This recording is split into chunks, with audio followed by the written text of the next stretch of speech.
President. Det er interessant at regjeringspartienes representanter forsøker å gjøre denne debatten til et spørsmål om bevilgninger, mens altså det jo i bunn og grunn er en ideologisk forskjell som debatten avdekker veldig tydelig.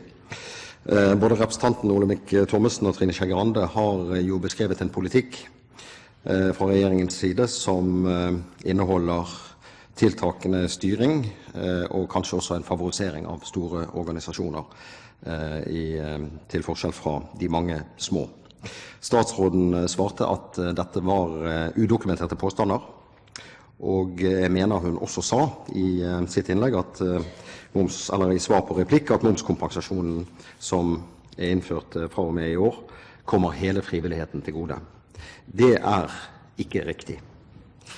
Jeg stilte et spørsmål for knappe 2 uker siden til statsråden i forhold til de reglene som forskriftene som er ute på høring, eller har vært ute på høring, inneholder, og som i høyeste grad favoriserer de store organisasjonene på bekostning av de små.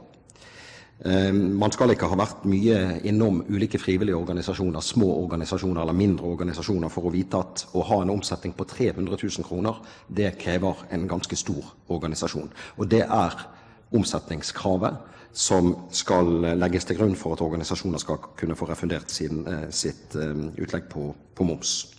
Det er en rekke små frittstående organisasjoner som da faller utenfor denne ordningen. Frivillighet Norge anslår at det finnes over 100 000 såkalte organisasjonsenheter i Norge. Det er både frittstående organisasjoner og lokallag, lokalledd i store nasjonale organisasjoner.